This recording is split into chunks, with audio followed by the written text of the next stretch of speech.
There we go.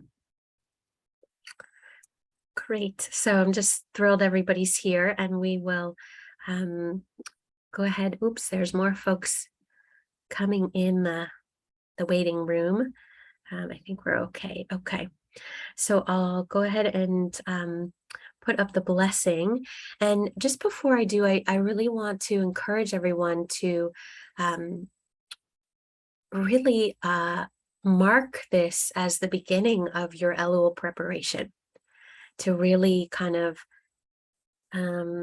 we'll take a deep breath before our actual blessing, but I really want to invite you to take this on as your Elul practice and preparation, and Zman Kodesh, really holy time to be able to get ready for something which is beyond all of us, but we embark on it anyway each year. So with that in mind, I'll go ahead and there's a lot of people coming in, everybody. Oh my goodness.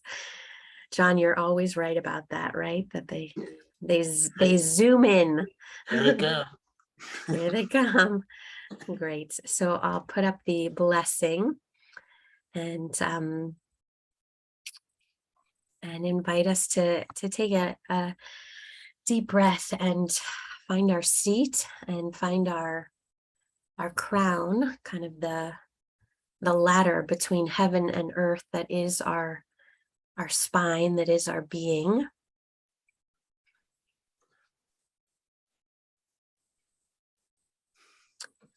Baruch atah Adonai, Eloheinu melech haolam, asher kiddushanu b'mitzvotav, v'tzivanu la'asok b'divrei Torah. Wonderful. Great. I see a lot more folks coming in, which is fantastic. Welcome, everybody. It's a treat to be together. We're going to go ahead and just dive right in. If you are not on camera, I invite you to join us in some way or another. I think this is all right. Good. I see some folks from my congregation in Santa Barbara, which I'm thrilled to see. Oh my gosh. And some folks from my community in Los Angeles. This is really beautiful, beautiful gathering. So thanks everybody for coming out. What a treat and a delight.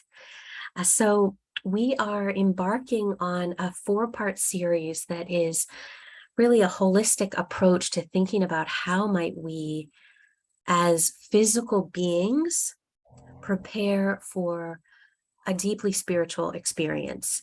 And it's testimony, I would say, to the fact that most of Jewish life, they say, is about preparation, that in fact Elul is in some ways of greater spiritual expression than even Rosh Hashanah and Yom Kippur itself.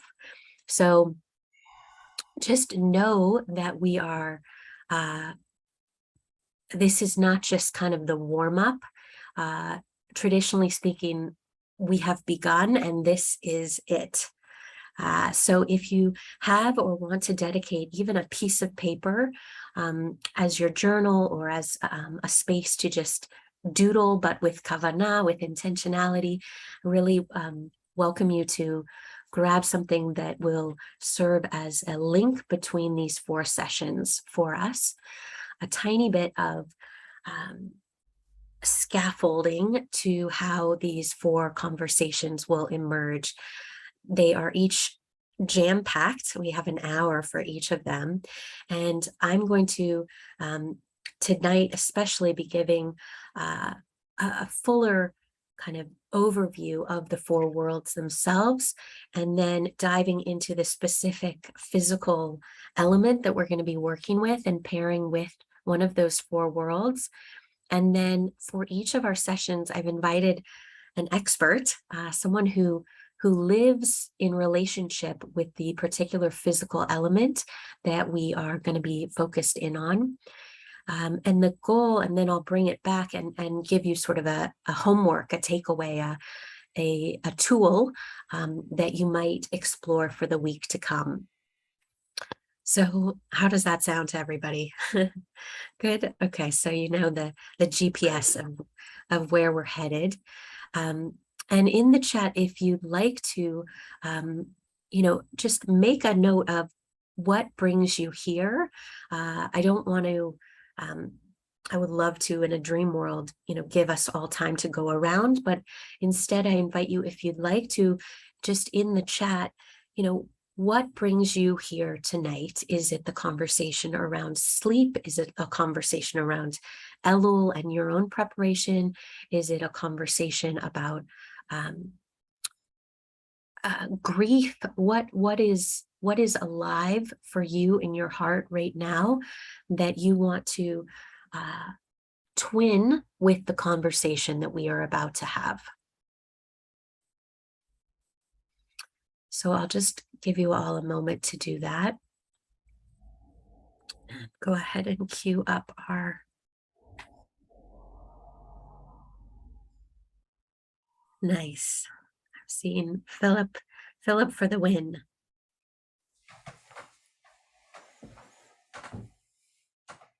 Oh my goodness. So wonderful to have people from all corners of my life here. Very special. Great. Okay. And I see some more. You can read them out, but I'm just going to read out. This is so beautiful, everybody. Preparation for Elul, opportunity to learn, studying Kabbalah itself, looking at new ways to return, reflect, sleep,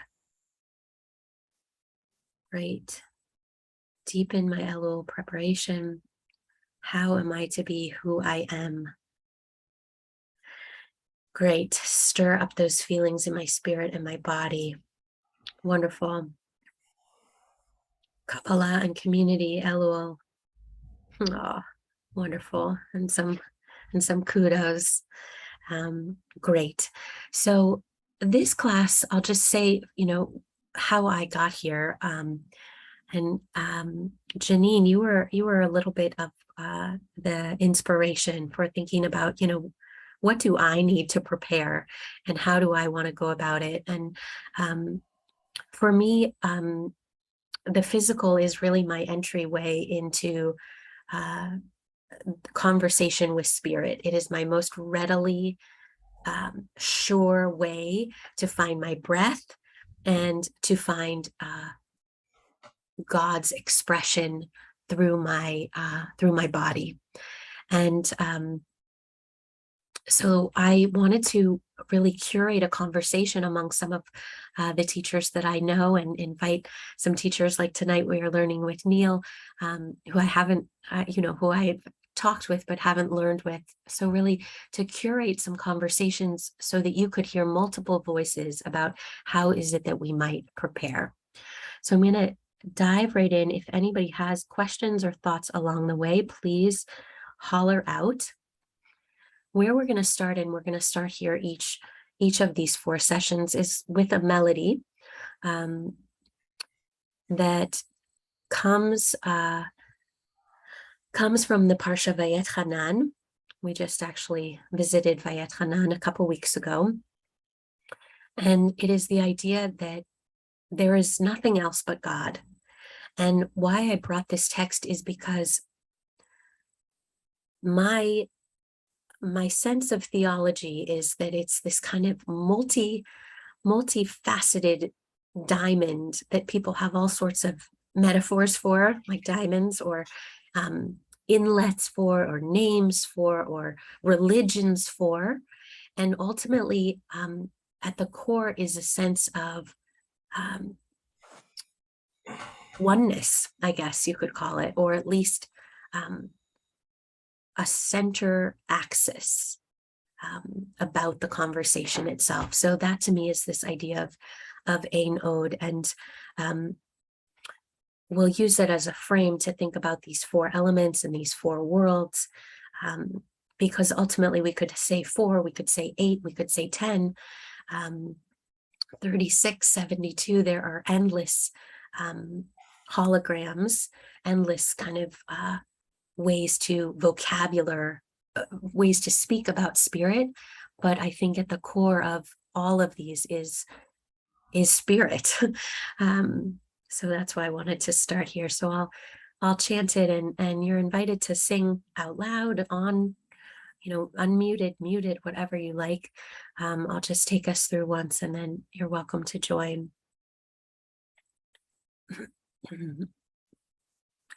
Ein od milvado, ein od milvado, Hashem hu Elohim. That's all there is. Ein od milvado, ein od milvado, Hashem hu Elohim. Ein od milvado, ein od milvado, Hashem hu Elohim. Ein od milvado, ein od milvado, Hashem hu Elohim. We'll do it one more time. Feel free to close your eyes, just sway, hold your own body, whatever feels good. Place your hands on your heart. Ein od milvado, ein od milvado, Hashem hu Elohim. Ein od milvado, ein od milvado, Hashem hu Elohim.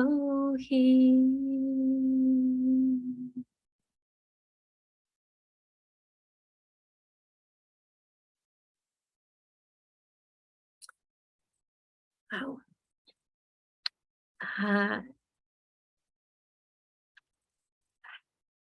There's so many questions I want to ask you along the way. I'm curious if you had any experiences for that, or any sensations in your heart. Does one person want to share? Two people just want to share anything that they're present to? Sounds like a lullaby. Yeah. I love that, Suzanne. In some ways, we are lulling ourselves to sleep so that we can wake up refreshed. Being me, milvado, yeah, only, exclusive, levad, alone. Elohim is plural. Yeah, that's one of God's incredible names. It is plural. Oh, wonderful. Great. So let's take ourselves into this conversation about the four worlds. Again, this being one of the endless frames that we could contemplate. I'm going to give you a little bit of an intro, and I just wanted to show you a very cool graphic. This is actually one of the notions is that there are aspects of what is called the Godhead in Kabbalah, and these are sfirot. These are the energetic centers, or the names of aspects of the divine reveal. And we'll come to that. We'll come to that in a moment. So I'm going to stop share so you can all kind of, close your eyes or do what you need to do. Maybe make a couple notes, because it might get a little broad. But here we go. So around the first millennium, there was the initial kind of whiff of mystic experience. And, again, we could put an asterisk to say, since there was wind in the earth, there was mystical experiences. And this was the first kind of tracing back to the first millennium. And that conversation at that point was called Merkava mysticism. And it was focused around the divine throne that is spoken of in the book of Ezekiel. And it also touched on, and you'll see a thread between these kind of three, we're going to just do three thematic pockets of the evolution of Kabbalah. So again, this could be, we could spend 3 years or a lifetime, as many scholars do, on Kabbalah itself, but I'm just going to give you 3 windows. So the first one is this first millennium of Merkava mysticism, focusing on this divine throne. And the chariots that Ezekiel speaks of being this aspect of revelation and of creation itself. And there is a creation myth that is part of Merkava mysticism that, again, I could go into, but that's not the creation myth I want to focus on tonight. So that is, just want you to know that there's a trace all the way back to the first millennium, and that is Merkava mysticism. The second big genre and kind of unfolding of what now we think of as Jewish mystical tradition comes really in the 13th century in Spain with the Zohar. And the Zohar is a commentary on the Torah. And you'll notice Ezekiel is, a book of prophets. And now the Zohar, what is unique about this 13th century conversation is that it bases itself around the Zohar, which is a commentary on verses of the Torah itself. So when there's a desire to kind of think of mysticism as disconnected from Torah. And in fact, its centerpiece is Torah itself. It is another type of commentary on the Torah, which is a very radical reinterpretation of Kabbalah. So the Zohar becomes the kind of centerpiece of 13th century Spanish mysticism. And there begins to be conversations around how and what is the evolution of God. And again, there is a myth, a creation myth that is brought to bear, and that actually becomes the jumping off point for what is the third kind of major chapter, I would say, in Kabbalah, which is really crystallized by Isaac Luria, known as the Ari, and his dates were 1534 to 1572.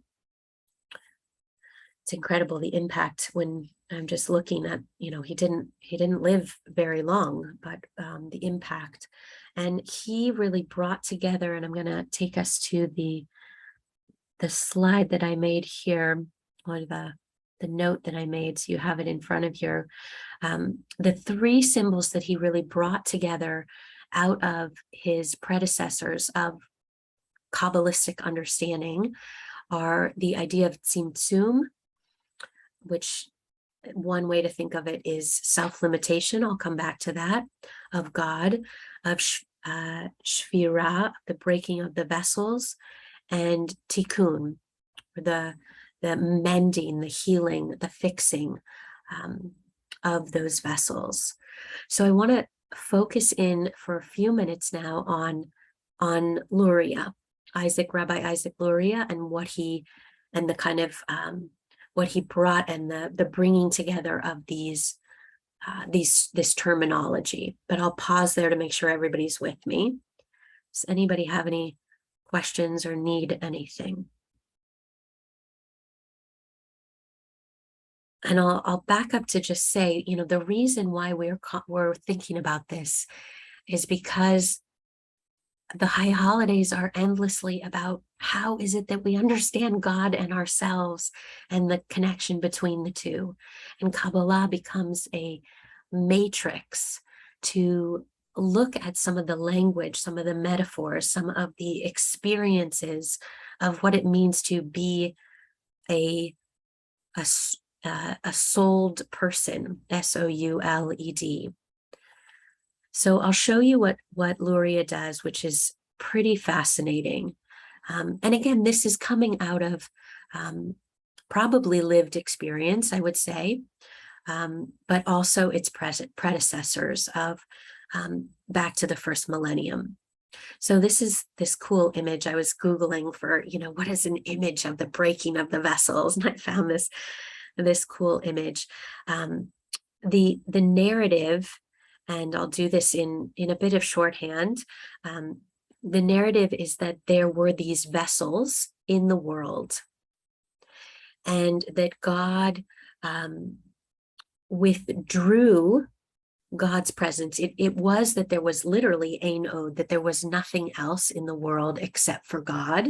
So if you imagine, a white piece of paper, and we'll color it first with blue, right? So that is God in the world, ein od, there's nothing else. And then God pulled God's self back. So imagine that blue dot getting smaller so that there is room. And what that did was create a synergy, a need, a yearning for something beyond God.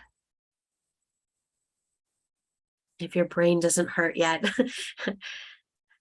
these are leaps. These are metaphorical leaps. But what you see, so that blue dot got smaller, and then there's something else. There's room for something else. And Luria says that there were vessels, and that these vessels became that, imagine them on the corners, perhaps, of that same piece of paper. And into those vessels, God poured light, attempted to pour light. And here you can draw the creation myth, and there was light, right? So God's first medium of creation is light. So God attempts to pour light into these vessels. The vessels can't hold the light. They shatter. And those pieces of the vessels go throughout the universe, even within us. And our role and responsibility and opportunity then becomes to find these shards, these shverim, these embers almost around the universe, including within ourselves, and rebuild the world, rebuild these vessels. And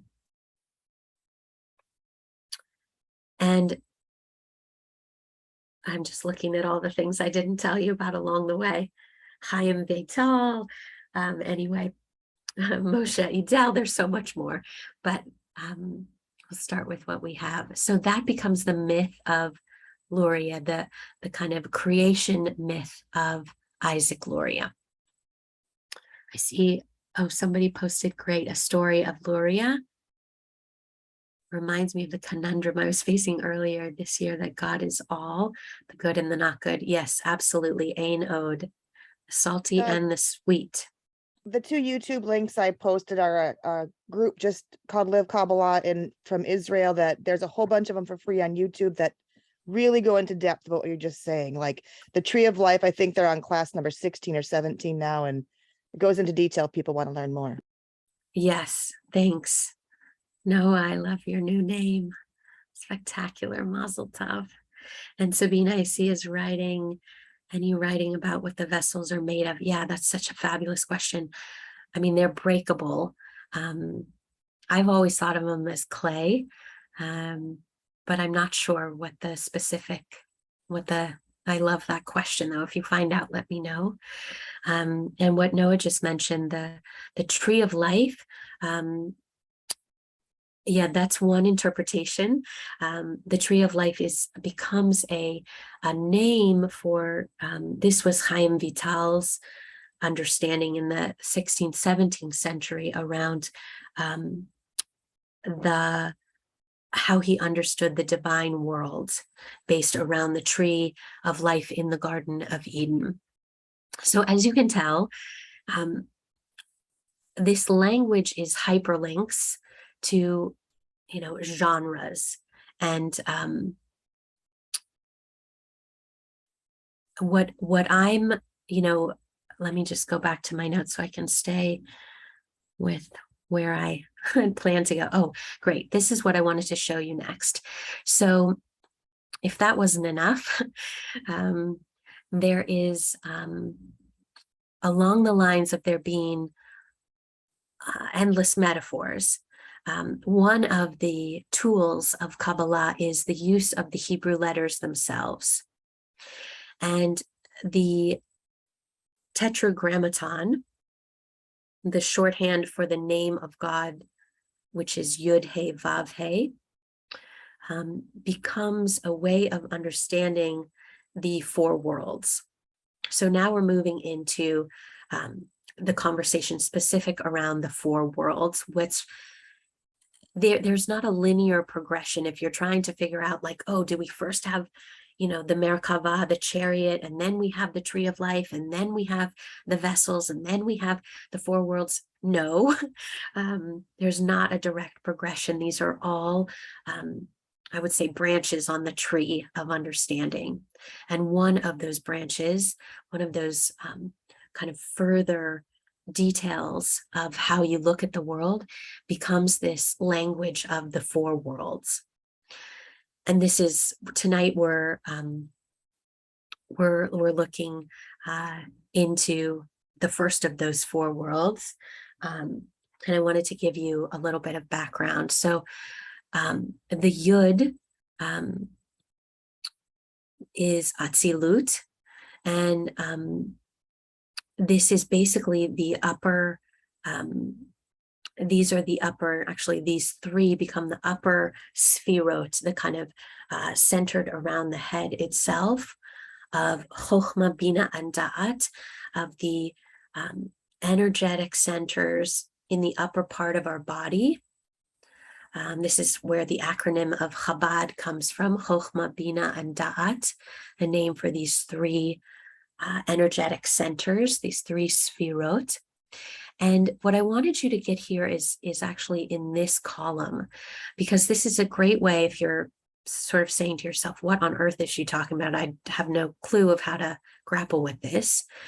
One way to think about these four worlds and the progression between them is that Atzilut is about the initial inspiration of, let's say you're dreaming about building a home. The next of the next of the four worlds, Bina, is sort of getting more specific. It's not just a home, random home. You want to be in Big Sur on the cliffs between the mountains and the ocean. That's my dream. And then the third world becomes the planning, the actual blueprints of that plan. And then the last world, Asiya, becomes the actual, laying of the foundation, putting up the walls and putting on the roof. So I'm going to pause here to just take any thoughts or questions. And as that's going, I'll put up, this is another way to look at it, of these four worlds in progression: Atzilut, Bria, Yitzira, and Asiya. And we are starting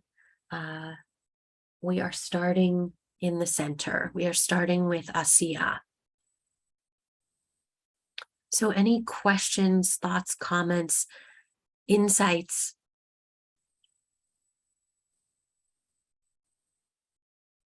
Hi, Chris. Yay.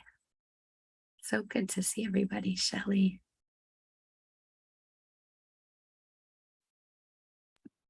I was thinking that too, looking at faces like, oh, I love these people. Great. What is this framework sort of making available? I have a question. Mhm. It's interesting to me that you're when you showed the initial thing, it said you dream it and then you plan it and I'd never seen that before, and that makes a lot of sense. And then you come down to Asilud and you build it. Mhm. We're going to start today with Asiya or Asiya, Yeah. and so that was interesting to me. Yeah. I'm so glad you said that, Emily. Oh, I see another. Malka is coming. Great. It's a great point. And one of the reasons I did that, I'll show you the next image that's been helpful to me is this is a flipped version of that same conversation where Asiya becomes the first world, and then Yetzirah and Bria and Atzilut. So there are multiple ways to see this, and Asiya is the world of action, and to me, that is what I understand in my kind of being as where I can start in the kind of um, building of the house. Um, and you'll see here, and this is really the frame that I use to build the class. And this comes from a wonderful Haggadah put out by the organization called Chazon, a Jewish environmental organization. This is their map for actually Tu B'Shvat. And this is the map that I use in my mind and in my learning. So that's where I started. And then it was later, Emily, that I found that building one that I was like, oh, maybe somebody will get it if I share this, language for it. So that's really where you see the dialectic between those two. So we're going to begin with this first world. And I created this pairing. I mean, you could come up with a million different ways to think about which elements would fall into which category. Obviously, you can see, it doesn't have a physical element on here, but if I were to add basically, I guess I did add a column or a row, which would be, sleep, eating, silence, and sensuality. Does that track for folks? So those to me are become, I was literally thinking like, what are the levels of this sort of expression of these elements in my life? How do I use this? And that's where I thought, these to me felt like an opportunity to talk about sleep and eating and silence and then sensuality. So that's the intention. That's the structure within the structure. Does that help, Emily? Well, we're actually considering doing an addition to our house, and I thought, oh, maybe I should dream it first. We should dream it first and then and come That's down so a level. So that made a lot of sense, although the model you're showing now is usually how I think of the four worlds. And I love the fact that you're going to expound on how to use this. Um, so I don't know, but I'll wait and see how yeah. that develops, and then we'll go into the class.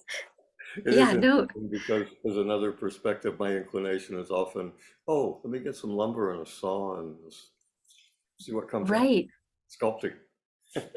Yeah, and I think I love that you two are married, you know, because there again, there are multiple entry points.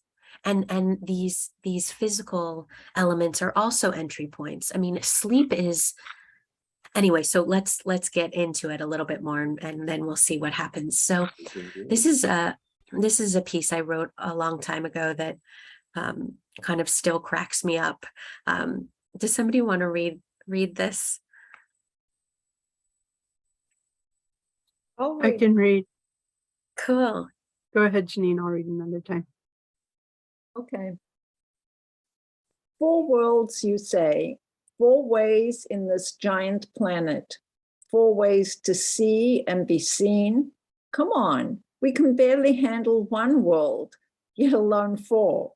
Yet the Kabbalists imagine God withdrew, stepped back, and curled up, perhaps for a nap. We can only imagine. Then there was space, space for us to unfold and expand. Within the empty space, the vessels of the upper tree, the cosmic realm, spirit poured light into these vessels, and the vessels could not contain the light. So I think that was something I first wrote when I was exposed to Kabbalah, but I especially the idea of God curling up for a nap really felt apropos to this moment. So speaking of sleep, I wanted to give us a little bit of what is sleep in Jewish tradition? And then we're going to have the opportunity to hear from Neil and his work on sleep in the book of Jonah. And then, like I said, I'll bring it back to kind of a take-home practicum. But let me just remind myself how many texts I brought. I don't know if we'll get to them all. Let me just count 1, 2, 3, Ezekiel. Okay, 4. So, who was the other person that wanted to read? I recognize the voice. Nina. Nina. Okay, super. Nina, yeah, will you read this text? So this is a piece from Brachot. And again, there are endless texts about sleep I could have chosen, but these few kind of, to me, elicit an angle that perhaps could be of use as we think about preparing. Go ahead, Nina. The numbers 5, 6, and 10 are mnemonics for the categories to follow. The Gemara says there are 5 matters in our world, which are 1/60th of their most extreme manifestations. They are fire, honey, Shabbat, sleep, and a dream. The Gemara elaborates, our fire is 1/60th of the fire of Gehenna. Honey is 1/60th of manna. Shabbat is 1/60th of Dramatic the world to pause. come. Sleep is 1/60th of death, and a dream is 1/60th of prophecy. So this text, let me just put it all on one page so we're not. This text I just find ridiculously cool. I mean, it made me want to write 12 different children's books, which I might do anyway. But what's fascinating here is this notion of sleep being 1/60th of death. So as we think about, Rosh Hashanah and Yom Kippur, essentially Rosh Hashanah is creation and birth, and Yom Kippur is death. And and Sukkot is in a certain sense a kind of revival or renewal or rebirth, but in a very different form. So the notion of sleep in Jewish tradition, I'll just stop sharing for a second, is that when we sleep, 1/60th of our soul, quote unquote dies. And you can see what's so fascinating is that 1/60th is, again, kind of a structure of association, and that is connected to fire, honey, Shabbat, and a dream, in addition to sleep, which is just a fascinating list. And no, I see your hand. I'll come in just 1 second. When we sleep, 1/60th of our soul is said to leave our body. That's what the conversation of what death is, leaves our body and returns to God. And then in the morning, that 1/60th is returned to us, bechemla, if we're blessed, and renewed. It's almost like, I used to think of it like a sock, a sock being washed and sort of going up and then the sock coming back. It just, an aspect of, I don't know why I came up with that, but it was like some way of, I think about thinking about the lost socks or something. Where do they go? But an element of us is renewed at night, but there is simultaneously a death that occurs related to that aspect of our soul leaving our body. Noah. I was just going to ask if we know where the number 60 came from. I know 5 and 6 and 10 can all be divided into 60, but so can 30. And, it's not the only one. So do we know? I don't know, but it's also used in kashrut quite a bit as it's a way of saying a drop. 60 is the gematria for ayin, which is the eye. Perhaps this is the minimum amount we can see. Awesome, Neil. That was. Thank you. You're always good at that, Neil. Thanks. Neil, for the slam dunk. Yeah, thank you. Yeah, I didn't even talk about Ein Sof, but Ein Sof is one of the key kind of names for God within the Kabbalistic vocabulary of Ayin, as Neil said, the eye, and Ein Sof meaning without end, without Sof. Again, that idea of Ein Od, there's nothing else. Yeah, so that is one key text on sleep. I want to show you, and I see Chazan Yossi wrote a beautiful text about, the connection here between, of course, I love that dream is 1/60th of prophecy. It's not just the 1/60th of the first element, but what is it 1/60th of? And Shabbat being 1/60th of the world to come. I'd never heard this about honey being 1/60th of manna, which is so beautiful. And fire, we could, get into that. So let's move now a little bit further in, I guess 2 pages back in Brachot, related to, as Cantor Yossi mentioned, the connection between sleep and dream. Does someone want to read this out?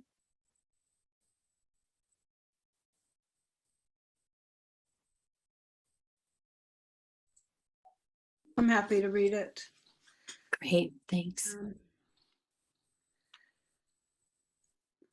Related to what was stated, from Berachot 55a, 15-16. Related to what was stated above, that one should pray for a good dream, the Gemara cites additional maxims concerning dreams and their interpretation.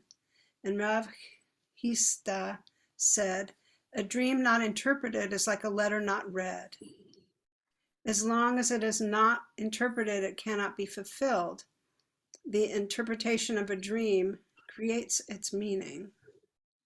Mm-hmm. And here I made a note to just, mention, of course, Ezekiel, Joseph, Herzl, the role, the connection between sleep and dreams is full in Jewish life. And this notion of a dream not interpreted is like a letter not read. What to me that reminded is just the nature of sleeping being, just as we read above, an opportunity to kind of see beyond or get a message from beyond. And then I wanted to just share with you, there's Psalm 4, verse 9, if you need a kind of psalm practice or exploration. There is the notion of in peace and in harmony, I will lie down and sleep, for you, Lord, will make me to dwell securely. We know that the Hashkivenu, the end of our Shema in the evening, is basically a prayer for sleep.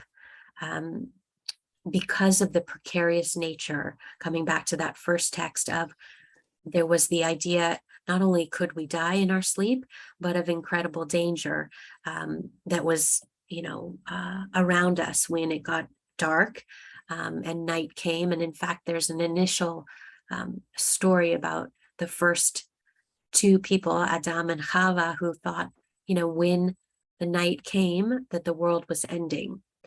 And then this last little slice, and then I'll turn it over to Neil, is really a somewhat of a prayer that I found powerful, that, the idea of how is it that we fall into sleep and journey beyond I can't tell who that is, journey beyond our understanding. So I'm going to actually pause and turn it over. Well, I'll just see if anybody has questions, and then I'll turn it over to Neil. Let me just see what I've got. Anybody see whose screen that is? I'm not sure who to mute. Carolyn. I think that was Carolyn. Oh, okay, great. So any questions about, the overall framework that we looked at of the idea of Asiya, of this ground place of manifestation, and the notion of sleep and how we as Jews understand sleep?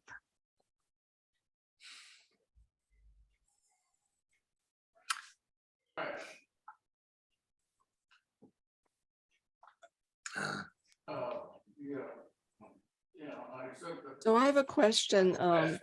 You said when we sleep, our 1/60th of our body or our soul leaves our body Right. and returns to God, and that part is renewed. And then you said something else that I didn't catch right after that. The part that's been renewed. Yeah. Right. And then in the morning, that part is returned to us. That's where we get the song Modeh Ani and Elohai Neshama, that our soul is returned to us bechemla, with compassion. So the soul, there is the idea of our part of our soul leaving our body at night and then kind of slipping back into us in the morning. Mm-hmm. And I think, Diane, what your question is sort of helping me to just emphasize or note is that this element of sleep, perhaps during Elul, there's a way in which that soul renewal is even more available to us as we sleep. And that what I think is also so interesting is that it has nothing to do with us. It just leaves our body, whether we like it or not. Rabbi, you also said that it returns to us if we are blessed. Right. Thanks, John. Yeah. Right. It's not a sure thing.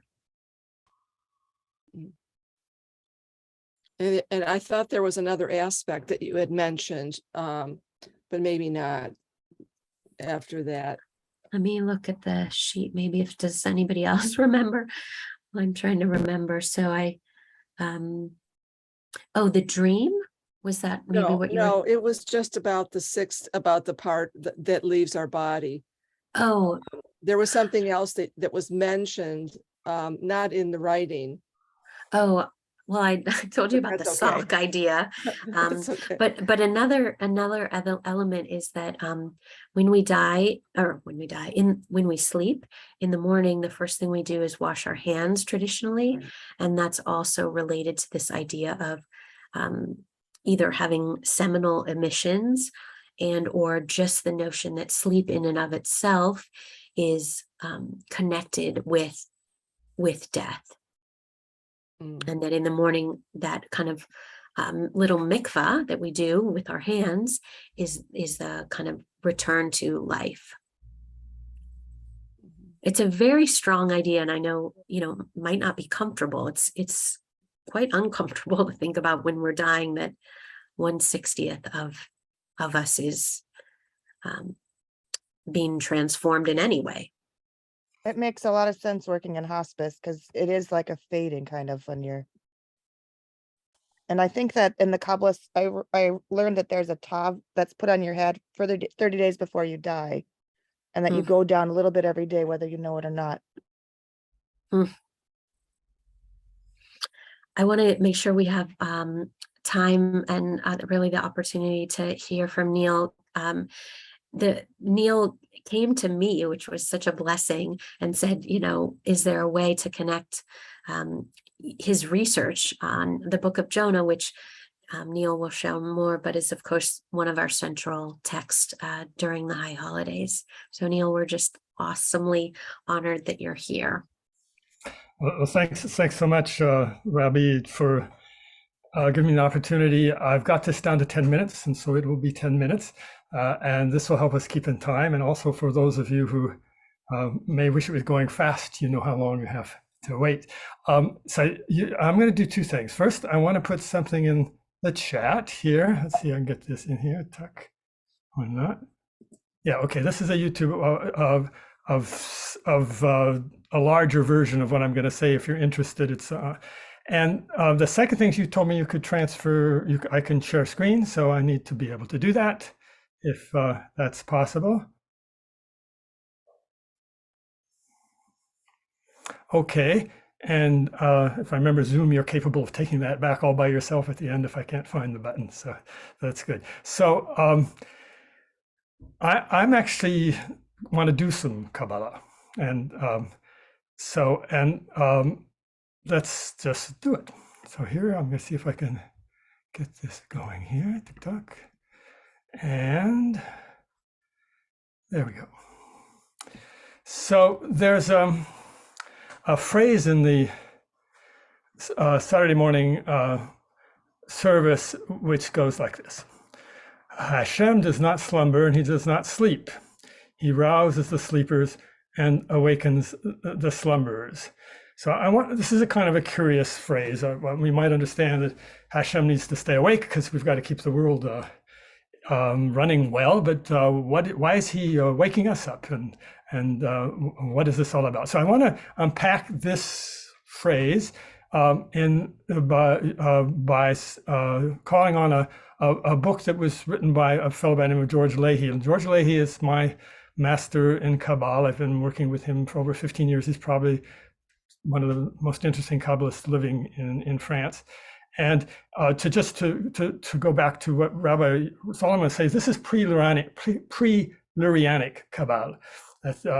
Luria was really influenced. The breaking the vessels is connected with the exile from Spain and trying to explain what was happening. This is something that's more based on an earlier book called the Sefer Yetzirah, which is sort of the idea that the world is created with letters. So there's a lot of stuff with letters in it. But it's also Abraham Abulafia, who's contemporary with the creation of the Zohar, is the person that George sort of channels, and that type of Kabbalah is called ecstatic Kabbalah. I noticed, thank you, Rabbi, that on the announcement for the session, there's actually a link to the book in Amazon, so I won't put that up. But what I did put in the chat, if you're interested, is a YouTube link, which is a longer talk. The 4 books of Jonah for George are the 4 worlds. So we're in Assia. So this is fine, but it doesn't stop there. If you're interested to know what happens next, you can look at some of that. So now, just to remind you, book of Jonah, in the first chapter, Jonah flees from Hashem, who's told him to go to Nineveh and prophesies its destruction. And Jonah rebels against this divine commandment. He takes a ship in the opposite direction from Nineveh towards Tarshish. A violent storm threatens to sink the boat, and Jonah admits that he is the cause of the storm, and the sailors throw him overboard, and the storm abates. Okay, before looking at chapter 5, where the storm is where the sleep is concerned with, we have to consider this business of wind or breath, which is brought actually into the previous chapter, in verse 4 in chapter 1. And the idea here is ruach, and this is the word for ruach. It's resh vav het, and you can see it's got a gematria of 214, 206, and 8. And usually it's translated as wind or breeze, but it can also be understood as spirit or breath. And you know it perhaps from the second verse of Genesis, which says, a ruach Elohim, playing over the waters, the breath of God swept over the waters. And verse 4 talks about two types of wind. There's a ruach gedula, a great wind, and a seha gadol, a great storm, seha gadol. And the breath, the ruach of Hashem, transforms the sea that is completely peaceful and calm into an enormous storm, whose purpose, indirectly, is to transform and awaken Jonah. Now, activation of the klipot cause a spiritual tempest that everyone on a spiritual quest encounters, and the prophet Ezekiel describes this in his vision of the Merkavah, the divine chariot, in Ezekiel 1:4. I looked, and behold, a ruach sarha, a storm wind, came out of the north. Now, the storm is the result of Jonah's effort to forget Elohim. The world of holiness can't directly act in the lower worlds. Instead, there's a force which is in the lower world, which is let loose to compel us to wake up. Jonah's inner being is in a complete turmoil and confusion. The storm primes Jonah's soul for spiritual growth. So let's look now at verse 5, which is here. I'm going to unpack 5 terms that I've highlighted here. Overview. Excuse me, can you make that a larger on your screen there? I don't think I can. Oh, no. Okay. It's in. I'm sorry if you're on a phone. I don't know how to do that. This is in PowerPoint. I'm on a regular Zoom. All right. Well, I'll say what's on the screen then. Okay. This is the Hebrew. This is the English. Fear overcame the salts. Each cried towards his Elohai, and they projected their vessels, their kelim, which were in the boat, towards the sea to lighten the weight upon them. Jonah went down towards the depths of the ship and lay down and fell into unconsciousness. So the first word I want to look at is this green one, which I'll just tell you what's up here. It says meler, which is salt. It has now the word for sailor is malar, and the word for salt is meler, and they're very much related to each other. The plural for salt in Hebrew is malachim. It's just like malar, and the salts in here are symbolizing the dispositions and unstructured forces in Jonah's lower self that are at risk in the storm. Jonah has created these sailors or salts to avoid speaking to God. And in this chapter, his conversation with the crew is really a conversation with his lower self. Jonah is speaking to himself instead of to God. And this can be seen actually in the gematria of Yonah, which is of Malhar, which is 78, which is also the gematria of Ba Yonah, in Jonah. These salts are part of Jonah. It's also interesting that the word Mabul has the same gematria. Mabul is the deluge in the story of Noah's Ark. Maybe this has something to do with the storm. Now, the reaction of the salts, of the crew, is the same as all of our isolated and uncontrolled dispositions, which desire at all costs to preserve their individual identity. Each is enclosed in its own world, and this enclosure is called a klipa. These desires do not want to leave the klipot, and this is shown in the next phrase, which is, each cried toward his own Elohim. And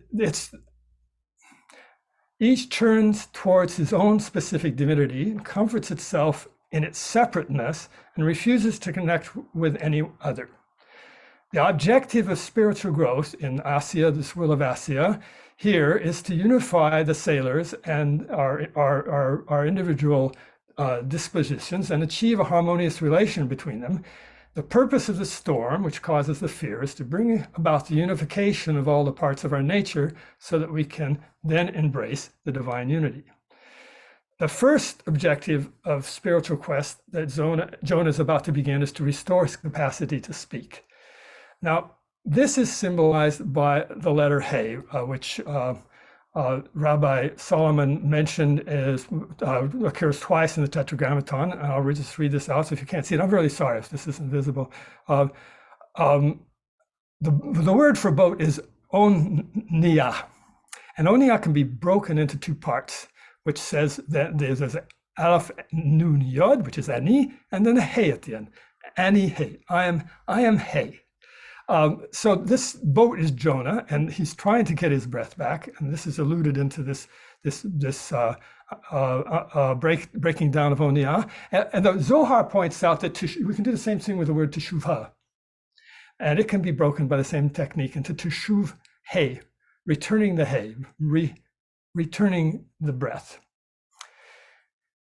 Now, the salts are not really worried about the boat, but about their personal identity. And we can see this in the next phrase, which is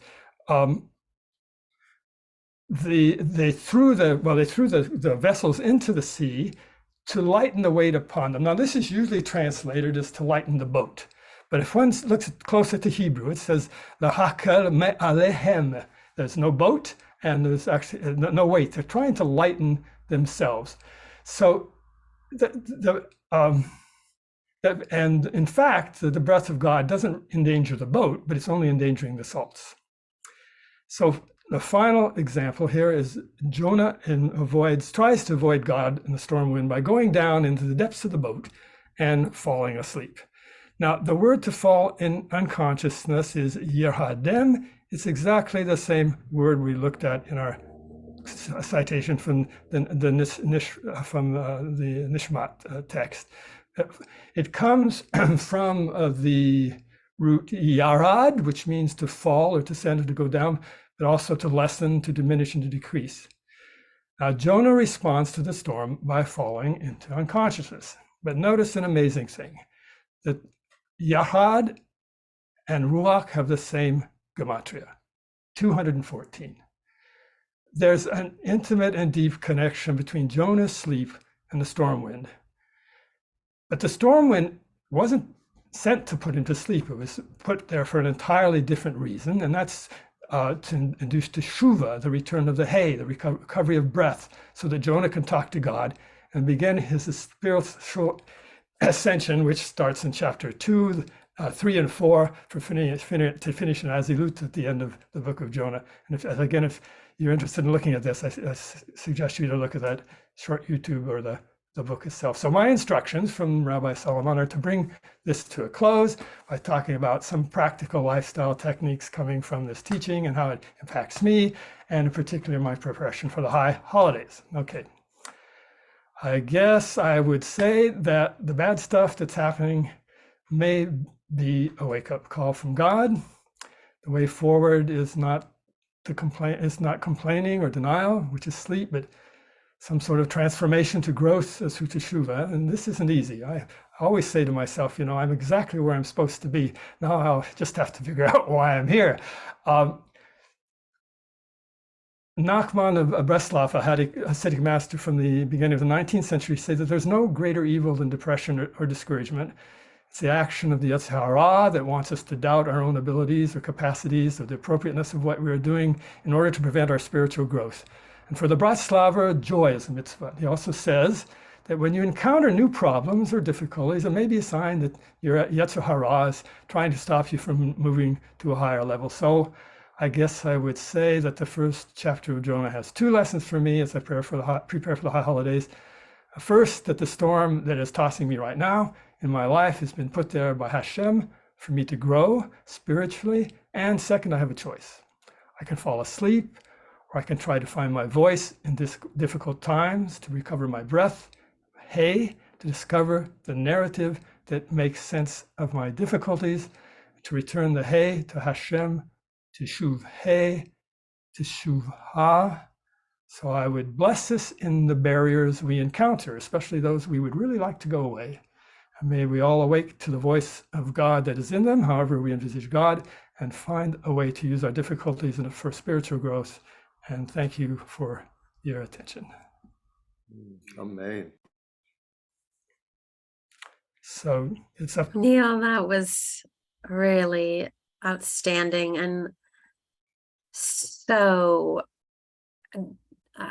replete with wisdom and insight and heart. I'm so grateful that you took this on. I know it was not a small, easy task to compress, to titrate your incredible expertise into such a small. This is not me. This is George Leahy, and and in the book, it's just that if this is just a little drop of what is in this book. It's an incredible, incredible resource for spiritual growth. I really encourage, the YouTube I put up is a quick and easy way to get something in the book. It's just another. Great. No, but what you shared and how you shared it and how you taught it was deeply powerful. So thank you. Thank you very much. Yeah, sure. Koach. I'm aware that we're 6 minutes after, so I'm really grateful for everybody's just grace in just this last minute and a half of wrap up. There are 3 more, and the next incredible guest is a dear friend and health and wellness goddess, Ninaya Strandberg. Really a very different angle on the embodiment of our spirits in our physicality. And I want to leave you with 2 resources. I'm going to put them in the chat now in terms of practicum for this week in between. How is it that we can leverage and utilize sleep as a way for our spiritual preparation? And one is to think of sleep, to utilize the Hashkivenu, which is a prayer and a petition for forgiveness every night. So to practice forgiveness every night for ourselves and for the universe. Using the Shema, this is a beautiful rendition by a colleague, Rabbi Julia Andelman. And the last one is, and I'll put this in the chat, is Hit Bodedut, which is calling out. And Neil, what I loved, the imagery of, Jonah tried to run, but the closest Jonah could get was sleep to that escape. And in some ways, I actually think sleep was where Jonah needed to be to activate and to pray and to call out, however that meant for Jonah. And I want to invite you to this experiment of thinking about, before you sleep, to think about, forgiveness, oneness, whatever comes for you, but also to think about in our dreams, in our life, in our sleep practice, to call out. And that's one of the available possibilities of dreaming, is that idea of prophecy. And that can only come with our receptivity, but also, I would say, our calling out. So this is a big homework project. Enter at your own, wade in the pool at your own level. And we'll meet again next week and we'll see how everybody slept. Thank you all so much. Laila Tov. Have sweet Thank you, dreams. Rabbi. Thank you. Laila Tov, Toda Rabba. Thank you. Thank you. Bye. Thank you all. Laila Tov.